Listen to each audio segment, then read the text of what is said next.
You crazy fools, it's TeaDB again. What are you doing here? Episode 293. Yes.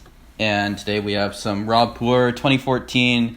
This is some fancy-ass stuff. I don't know what it costs exactly, but it is not cheap. So it's a boutique Taiwanese label. Smelling the empty package here. Yeah. Smells like...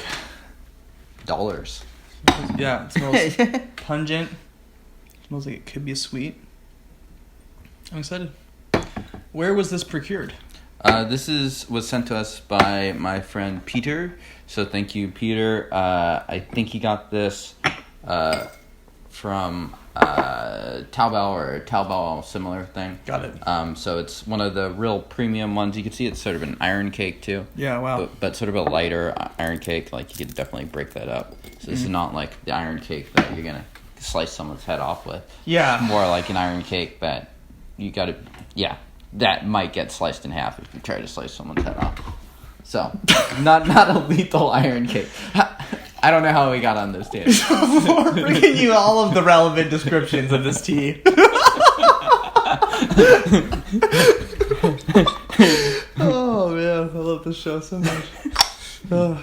It smells fresh. Mm.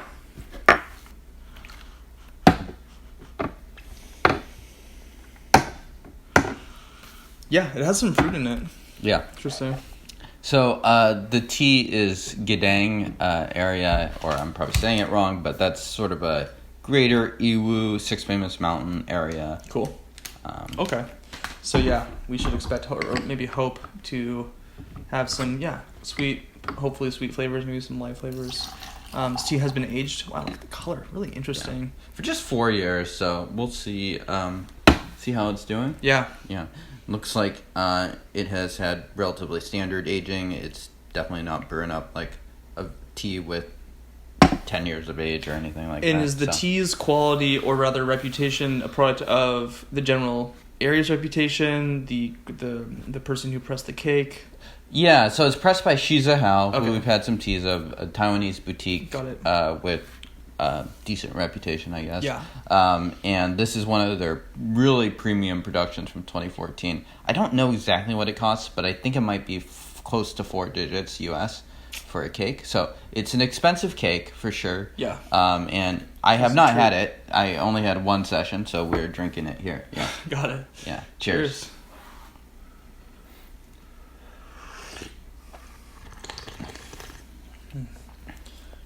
I think the thing that's so wonderful about these high quality younger Rupwares is that there's so much going on. They're potent, but they're so damn well balanced.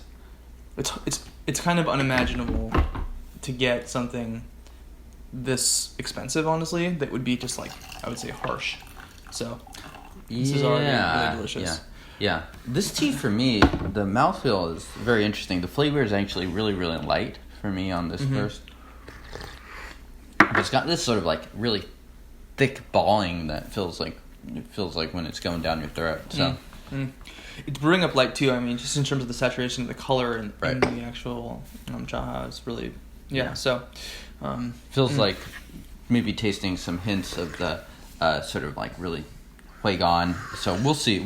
It's still very early for this tea, and we would expect a tea like this to probably brew out for quite some time. Not harsh. Definitely not on the first steep. Start tasting it quite a bit. It has a very it's kind of like a nice round sweetness to it. Yeah, and this is the third tea we've had today, and I think there's a reason why we have this tea last is because it's going to finish the session. We are not going to be having more tea after this, and this tea would probably overshadow most of what we would have. Poo burps. That was a loud one. So much more thick, juicy, viscous, potent, sweet, strong, all of it. Yeah, very light bitterness to it, but definitely some bitterness. Definitely. Yeah. Which, again, for something this young, you would almost hope for something that bitter. If you do, I guess, expect to age it. Right. And, I mean, this is pressed into an iron cake, and I think that probably gives some indicator that, you know, it's intended to age. Mm-hmm. Yeah, it's strong, potent, sweet. In terms of the proportions and ratio of the amount of dry leaf to the volume of water, James? Right. I'm using 5.5 grams for 75 milliliters. I think you got to be a little careful under those parameters because it is pretty high. So with these reboiled water, you really got to keep those steeps light. And you can see this is originally an iron cake, but it's taken up most of the Shibo right now. Mm-hmm. Take a smell of that.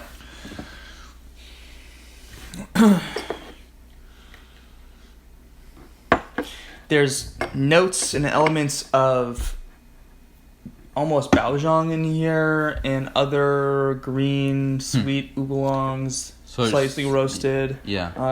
That I'm really, there's a floralness that reminds me of that, and yeah, a lot of depth. So some of that really crisper flavors. And I will say that it's like 80% fresh and crisp. So you could tell that like this isn't like overwhelmingly intense and sort of like florals and stuff as it probably would have been if we had this in 2014. Yeah. So interesting. Yeah. I think this is going to continue to change quite a bit. Yeah. It's very potent. Cheers.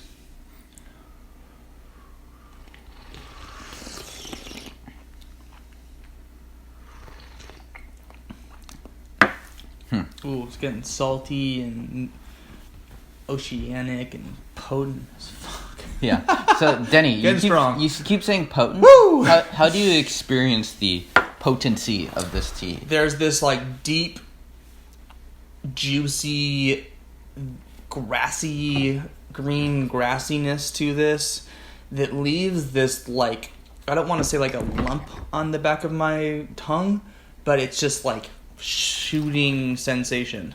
Yeah. And it's just it's juicy, it's making my mouth water. So it's not strong. potent in the sense of being like, oh my god, this is so smoky and astringent. It's more just like, I don't know, it's kind of a more subtle, elegant potency to it. Or maybe just more, I don't know. Well,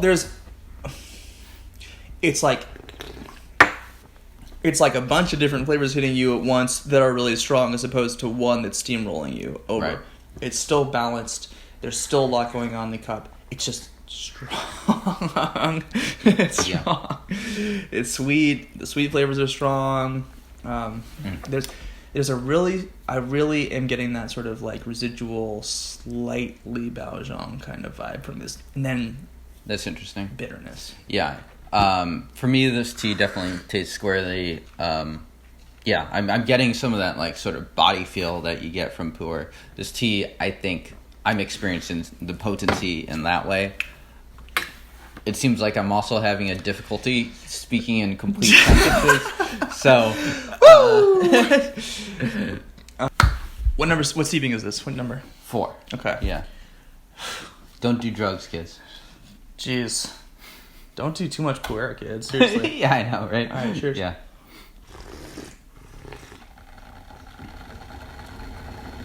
It's got that herbally bitterness to it that I sometimes get. Yeah.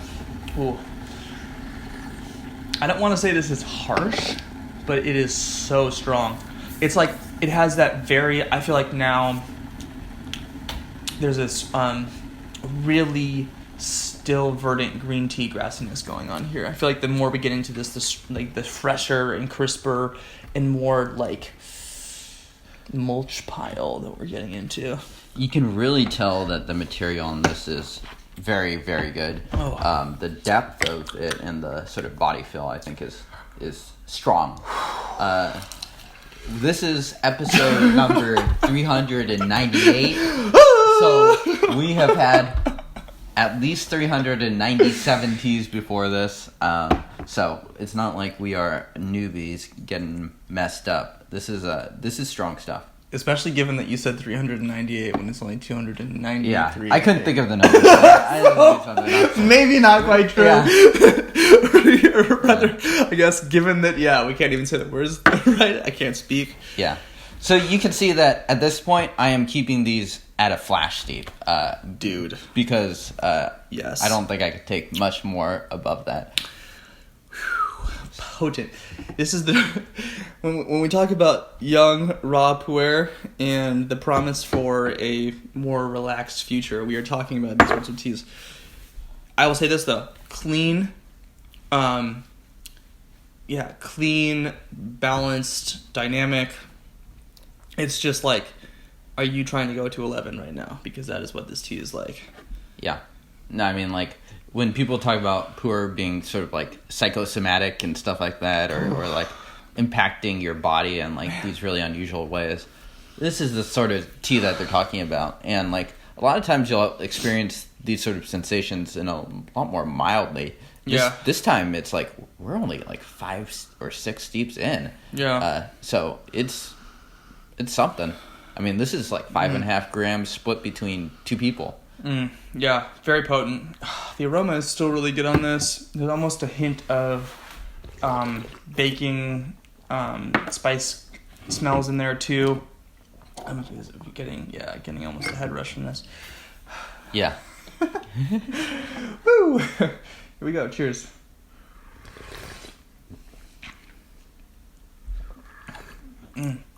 It's so strong. It's bitter, but it's still sweet. You know, there's still a strong sweetness too in the front. Yeah, and the aftertaste is all sweet. It's like the initial gulp when you're drinking it, you get some bitterness, some astringency, but that sweetness really overcomes.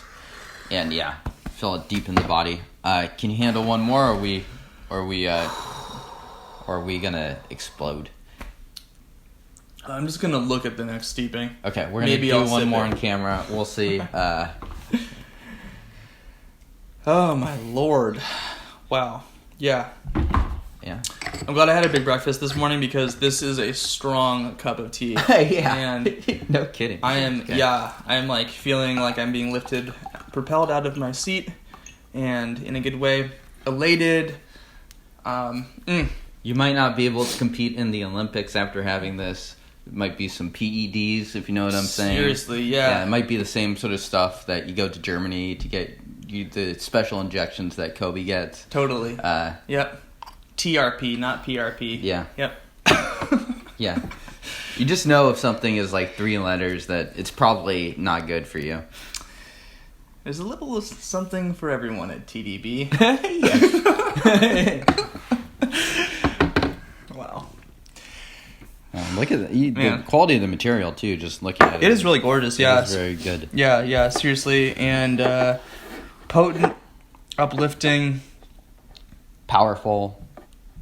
You could definitely go a little bit lighter than I went, I think, having had this. I think Denny agrees with that. I think I would have personally. This is one of those teas, though. It's too bad. It's so high quality, it's so good. It's hard to, especially when you only have one or less steepings worth. It's kind of hard to not just put it all in there. So yeah, cheers. Cheers.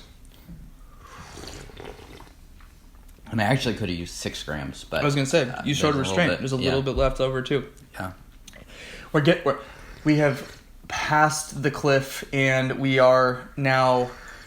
We have gone through the chasm of intensity, and things are lightening up a little bit. Yeah. This tea is great. This thing is going to steep out for all day. Yeah. I will be drinking this tea. It's a very heady feeling I'm getting now. Totally. Yeah. I feel like I'm just like, whoa. I feel like I'm a balloon lifting off into space. What would you do? So it's probably now kind of like 11 or something like that. What would you do for the rest of the day? We've had 3 teas. 2 of them were, I'd say, like, quite potent. Yeah. I'm going to go work out. Yeah. What are you going to do? Yeah. I'm probably going to eat some food, honestly. Yeah. I feel like working out, eating food, these are good ways to cut that high.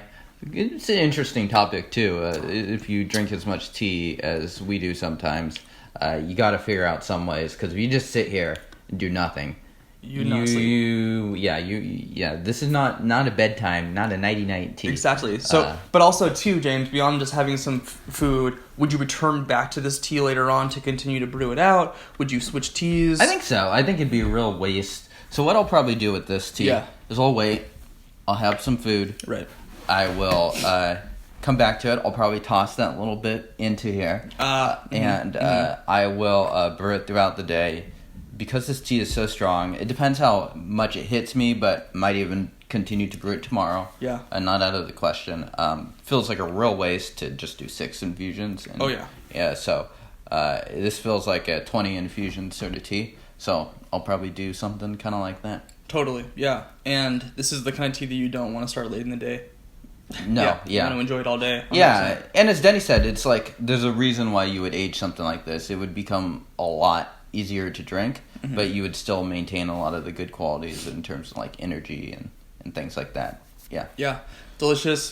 Thank you, Peter. Thank you, Peter. And because this is not something that I know I would have sought out on my own. Yeah, for sure. Yeah, thank you, Peter, for the very generous gift. We'll see you guys next time at episode 498. That was good, actually. That was really good. Subscribe, do all the stuff, whatever, we're done. Follow us on Instagram. Hit the thumbs up if you enjoyed this incoherence. Seriously, thanks again, Peter. If you comment below, what's the last tea that you had that you just couldn't speak afterwards or make any sense? If you need to write it in gibberish, we understand. Thanks, guys. We'll see you all next time. Cheers.